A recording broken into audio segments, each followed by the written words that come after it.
Welcome, skeptics and truth seekers, to Schoolhouse Crock, the podcast that fearlessly exposes the real deal behind public education in the state of Colorado. I am your host, Stacey Castile, and on this show, we are not here to sugarcoat. We are here to unveil the truths, challenge the norms, and unpack the crock of you-know-what that often goes unnoticed in the realm of education. On this episode, I have Guest Yazmin Navarro, who is running for State Board of Education for Congressional District 8. Yazmin, thank you so much for joining us today. Can you give us a little background on yourself? Hi, good morning. Thank you, Stacy, for having me. I really appreciate it. My name is Yazmin Navarro. I am running for State Board of Education and CDA. My background is pretty simple. I am a mom. I have been in education most of my adult life. I am a military spouse, now retired. My husband served for 20 years, and we've been married almost 19. Of those years, I have an 8-year-old daughter who is the love of my life. I noticed there were a lot of issues with education, and that's one of the main reasons I decided to run. I am the daughter of migrant workers. We moved around a lot as a child because we moved wherever there was work. I have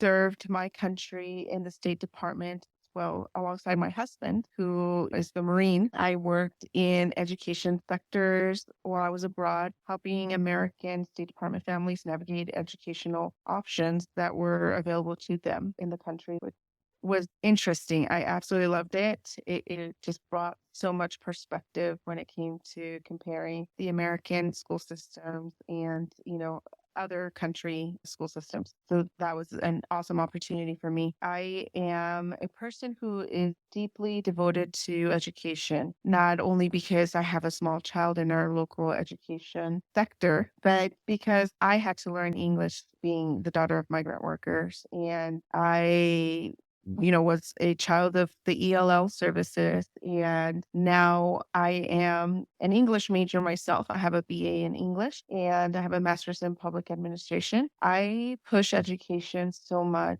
I think it's so important to make sure that all children are well educated and become productive members of our society. One thing that always sticks with me, and I try to teach my own daughter and my students, is a lesson that my mother gave me, which was, I will never be able to give you any monetary wealth, but I will give you a great education, and no one can ever take that away from you. So that's something that's deeply embedded in my heart. And it's something that I hope that I can continue to pass on to the next generation. I'm running because not only because I have a child in our schools, but because I believe our kids deserve better. And they're getting the short end of the stick, to be honest. We are lacking focus when it comes to education, which is mind blowing to me because we're in the business of educating. I come from a very diverse background when it comes to education. I am not your teacher that's in the classroom all the time. I have created curriculums for Boys and Girls Clubs. I have worked with at-risk students and making sure that they're even in the seat when it comes to educating, making sure that their needs are met when it comes to even having a home or having food on the table, to make sure that they're okay to be able to learn. I have worked with college students from freshmen to senior citizen. And to this day, I substitute in our schools because I want to know what's happening in our classrooms. And I just really enjoy hanging out with kids. They're so much fun and they're so full of potential. And hence the reason I am still in education. I absolutely love it. I love our kids and I want to do right by them. Well, and I feel like too, as much as you're there to teach the students, don't you feel like you learn so much from them when you get to interact with them? Not only Oh just my like gosh. how people learn, but just like some of their creativity is so exhilarating, if you would, and inspiring to be that young again, if you could bottle it up, right? Yeah, yeah, I definitely enjoy it. That my students call me Mrs. N, and it's fun getting down on the floor, doing a circle and having a good discussion, seeing their critical thinking skills. I have to push them a lot to be able to think for themselves, right? But it's amazing once they get the hang of it. They're full of potential. They're full of all of these questions, and to me, it's just so much fun. And they've taught me so much, especially when it comes to unconditional love. They will love you. You invest in them. You show them that you do truly care. I mean, these kids are just Now I'm going to get emotional. I have had a couple stories. I don't know if I can share them here. Yeah, go ahead. I've had a student who I had to chase around quite a bit when I worked at the at-risk high school. And, he cussed me out left and right for a while. And I just kept showing up. I had to. I couldn't give up on this kid. And I worked with mom and I chased him down. Mom would tell me he's this friend's house. That's where I'm heading to. He's over here. That's where I'm heading to. And I just wanted to show him that I am committed and that I won't let him go and I won't let him fall through the cracks. And eventually he started coming around and he started doing his homework, started to show up. Then he noticed that his parents were hurting for money and he took on a job and it was working with machinery and he had an accident at work.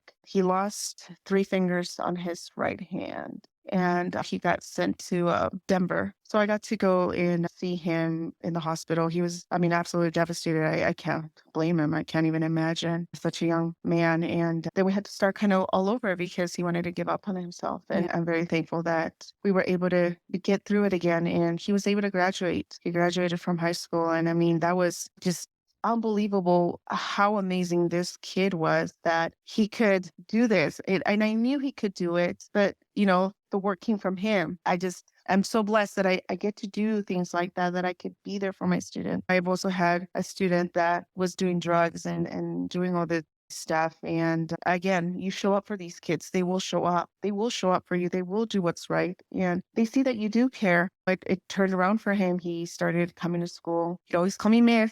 Nah, never misses. No, Miss. Yes, I'm going to do the homework. And it was just lovely. And I remember the last conversation I had with him. We were having a breakfast for the kids, to just come and get some work done. And we provide breakfast and things like that. And he's just so excited and talking to me about his newborn daughter. Absolutely lovely little girl. And then I got a call on Mother's Day that he had been in a car accident. And so I went to see him in the hospital and prayed outside his room and just hoped. He wasn't looking good and he passed away. So got to go to the funeral.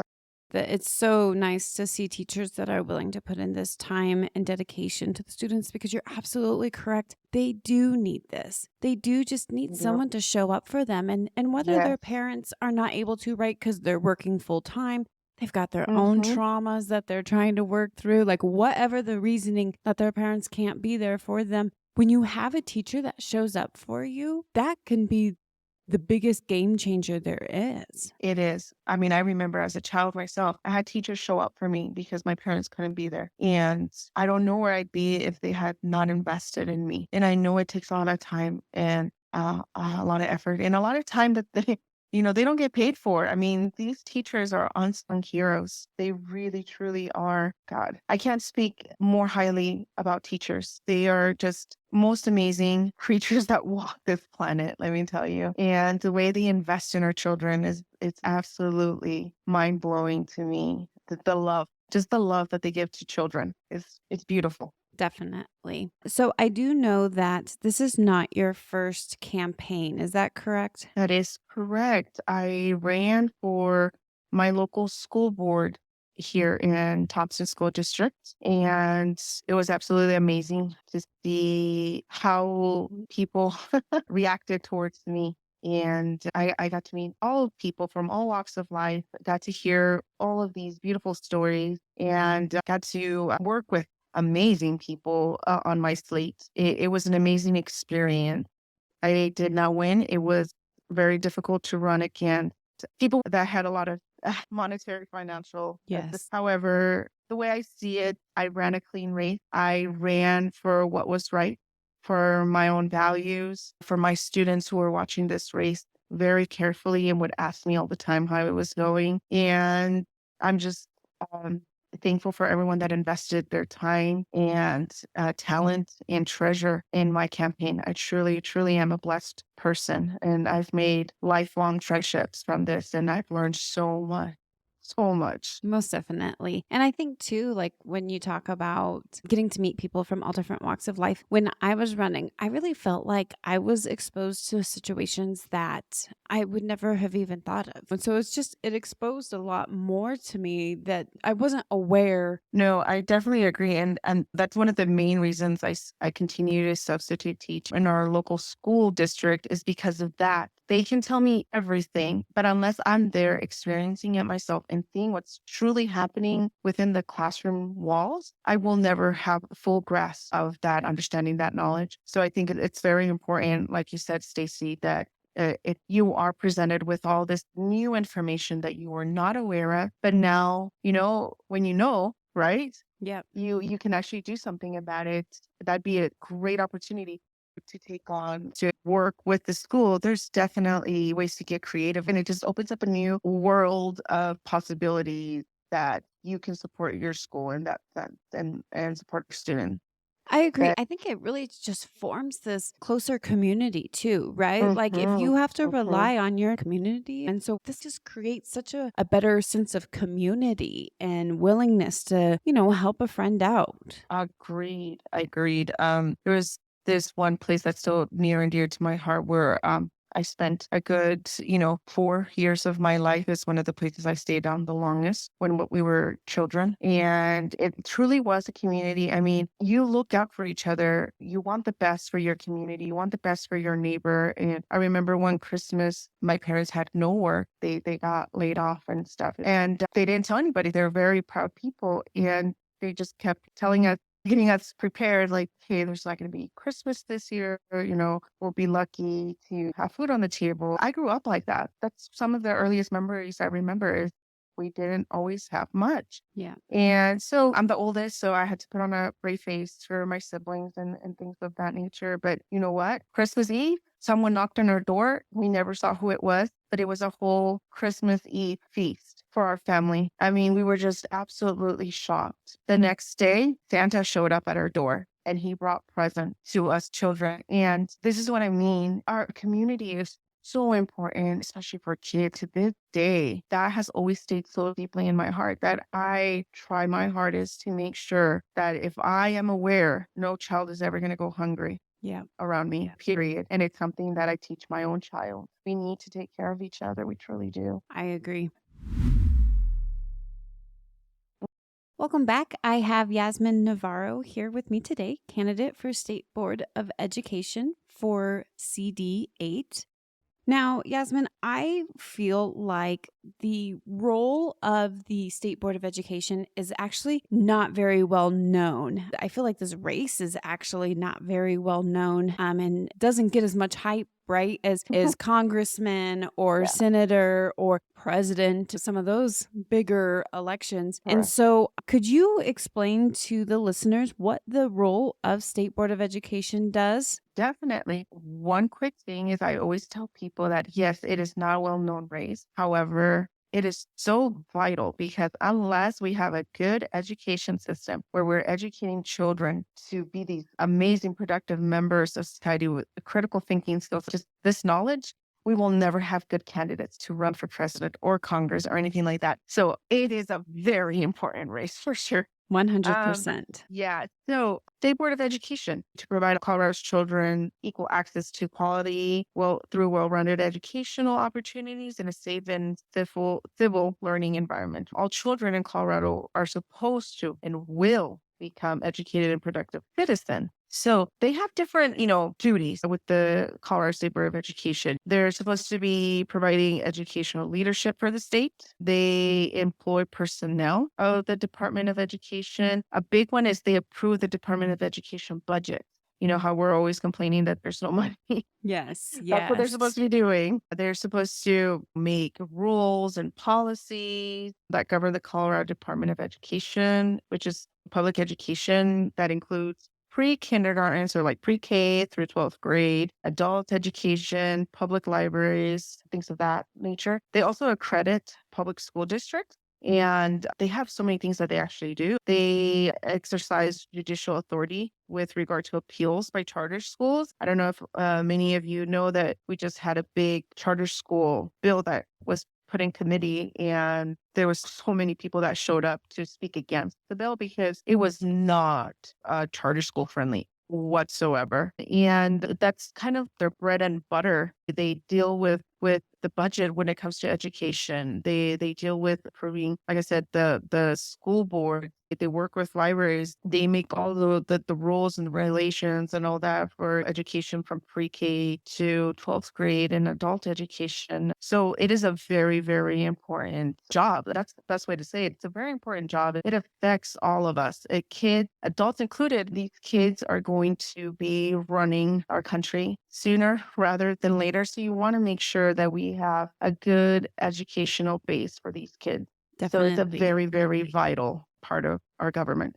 Definitely. And that bill that you're talking about, HB 24-1363, which was the Charter Schools Accountability, I did see that Correct. on April 11th, it was actually Hmm. postponed indefinitely. So all those Yes. people that came and spoke, that is how we make a difference. Yes, I totally, totally agree. It does take time and commitment. I'm not gonna lie, but it's important. It truly is important that we get involved. And I always say, do not complain if you're not doing something about Yeah. it. When you talk about like how important it is for our students to be educated because right, they're going to grow up and potentially be Hmm. president someday. It's Yes. good for them to have this understanding and this knowledge when Hmm. we are not teaching our children about their civic duty, their civic rights to show up and fight for their freedom because they've got to put food on the table, right? Like you have to weigh the Yep. pros and cons of that. So when we show them that, hey, yes, you may have missed out on this pay or whatever, but in the long run, your rights were protected. And so what you have to give up today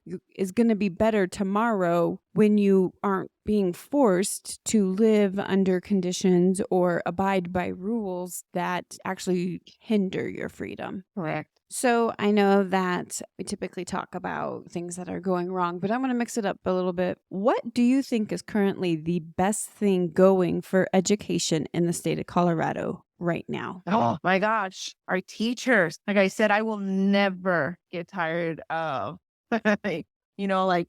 just being absolutely amazing and speaking how amazing they are. I mean, I truly get to see them in action, not just sitting, giving you, the parent teacher conference. No, Yeah. I see what they do. I see the care that they put into their students, and they're completely overwhelmed. I'm not going to say it's perfect for them. Obviously, it's not. They're completely overwhelmed. They're swamped with all this extra stuff that truly prohibits them from having extra time to truly teach. And teaching is their passion. You don't go into this because this is a job. You don't. This has to be a passion. Teaching the next generation has to be a passion. Loving on these kids, even when they're very difficult to love, you have to have a passion for it. You have to be devoted to these kids. And I truly believe that one of the greatest assets that we have and one of the greatest things going on in education in the state of Colorado. But also, I think we have a really, really good STEM program. I'm actually pretty impressed with them. Also, like innovation program. So when it comes to technology, we do a pretty good job, in my opinion, in teaching these kids what is currently going on in the world when it comes to technology. It's pretty neat to see kids working with 3D printers. Trust me, I did not know how that worked or anything. And a couple of my kids showed me, and I was just mind completely blown. And they're building these things, and it's just truly amazing how they just capture this stuff. Coding is another cool thing that kids are learning, and that's pretty impressive to me as well. So there's definitely lots and lots of good stuff going on in our school. We don't promote them as much as we do what's lacking. So thank you so Yes. much for asking that question. I think it's very important for people to realize that there are really good things also happening in our school. I Not am. all doom and gloom. Yes. We hear about all of the teachers who are activists and not necessarily educators. Do you think that that's a small percentage that's just making a lot of noise? Or do you think that's actually more common than not? I feel like it's minority that's making a lot of noise, and they're very loud. And because from what I've observed, and I've been in different schools, right? It's not just speaking from one specific school in mind. I haven't heard anything that would worry me for the personal safety of my own child when it comes to things that I'm not prepared to teach her just yet or prepared for her to know at this time. And not saying that the curriculum sometimes is pushing them to teach specific things. It's in the way things are worded in certain curriculum. But personally, I have not seen a teacher pushing anything that I wouldn't approve of on a personal level. Like I said, when it comes to curriculum, there are certain things that I'm just not happy about. Hence the reason my daughter goes to a charter school, just because it aligns with the values that I have, and it just aligns with a lot of the things, expectations that I have for education in general. So yeah. Excellent. Currently, the State Board of Education board does have a Democratic majority. So, if elected in, you may potentially be in the minority in Mhm. views. When is a Correct. time that your values and your views were in the minority, but you still stood by them? One of the things that I can remember when it comes to education in particular was at a school that I worked for. They were trying to make it a lot easier for students to pass doing very minimal work. And that was one thing that I did not stand for. I believe that if we set the bar high for our students, they will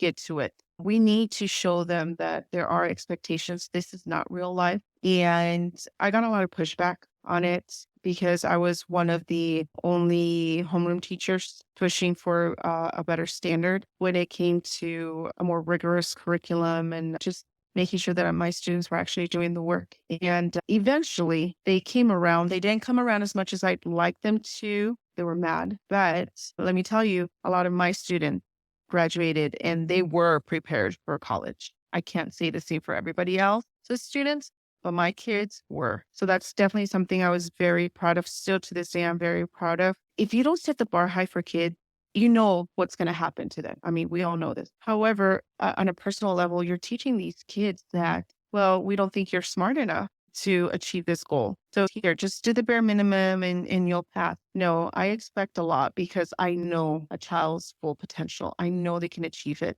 So it's very important that we push them, and by pushing them, we show them commitment, we show them love, we show them that we do care, that we do expect the best for their future, and that's just something I will not, stand down for. I'm going to stand up for that.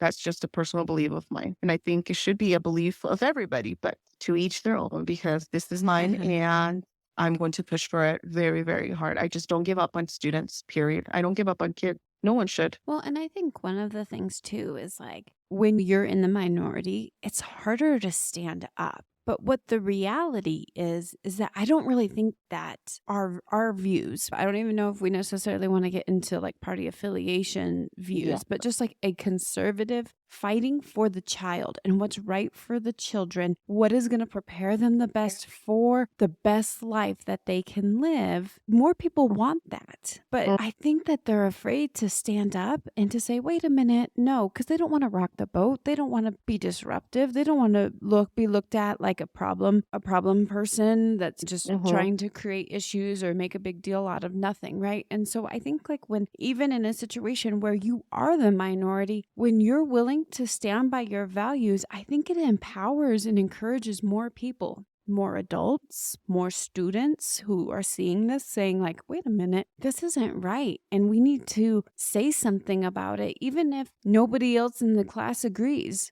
I think that when we have people who are like you, who are not willing to bend on their values, who are willing to stand and say, even if I'm in the minority, even if I lose this vote, whatever the topic is that you're voting on or whatever as the State Board of Education. I agree. That takes a lot of guts. It doesn't matter, like you said, we're not going to make this a partisan thing. Whatever your beliefs are, right? Even the any person that's standing up for what they believe, right? It's their belief. That's their belief, and that's that, right? We live in a country where we have the freedom of speech, and whether we like something or not, they have that right to speak up about it. Speak up about it. Just like I have the right to speak up about what I believe, and I shouldn't be shunned or ridiculed or bullied for my decision. That's one thing I know that a lot of what I have to say is not the popular thing right now. And that's okay. I know what's right. I was taught right from wrong. My mama, hard woman, but she taught me so much. I appreciate all her lessons now as an adult and as a mother. And I teach my daughter about integrity, right? And about being brave. She's always saying, I'm not brave, mom. And I always tell her, you know what? You are brave because you're doing something, even when you're scared of it. That's what being brave is, right? And to have integrity, do what is right, even when no one's looking. And this is how I teach my own students. You guys got to do what's right. You have to stand up for yourself. Whether I agree with what you have to say, it doesn't matter because I'm teaching you what the world's going to be like later on, but to stand by your values. And that's very, very important. And I think another thing that we miss a lot as adults, I work with kids, so I'm teaching kids the these lessons now, but listening to one another, that's one thing that we've lost as adults where we're not even willing to listen to each other. Yeah. It's my way or the highway. And I mean, Well, we do everything in the name of inclusion until you don't see it the yeah, same way I do, and then we're going to exclude you in the name of inclusion. It's like, yeah, and I have a hard time with that one for sure. I noticed that inclusion does not include everybody. It includes everybody that follows what you want them to do. As soon as you do not agree, you're already immediately excluded. Yep. And is that the definition of Inclusive, yeah. exactly. So, is there anything else you would like to talk about? Just to let people know that you can get involved in so many different ways when it comes to your child's education. Talent, you can provide your talent. Some people are great at graphic design. Some people are great at putting an event together, a community organizer. So many kinds of things, right? Time. Some people actually have the time to knock on doors, to make phone calls, to go to your school board meeting, to volunteer in the classroom and treasure. There's other people that say that they don't have a talent to it. I beg to differ. Everybody has some kind of talent, or they don't have time, and that's true. Time it's difficult to get a lot of, especially when you're working a lot and raising families, right? But you have a treasure. You have $10 here, $20 there that you can invest in a campaign of your choice, of somebody that will stand up for your values. Someone represents your values now. Please donate to those people. Very greatly needed. You can go to yazminforcolorado.com, YAZMIN for Colorado.com to find out more about who I am and what I believe in and to donate if you can. Like I said, time, talent, or treasure. And just to know that I'm a mom, I'm a parent like many of you guys, and I'm in the trenches right now. And it is difficult and it does look scary out there, but there's a light. And we got to focus on that light. There's many of us that are on the sideline and we can't be on the sidelines anymore. I always say that we're the silent majority. We can't be silent anymore. No, We got to get out there and represent and stand up for our kids. We're just going to do it a lot nicer and with better manners because we were taught better. And just know that kids are always watching. I try to make sure I do right by my students and my child. I know they're watching and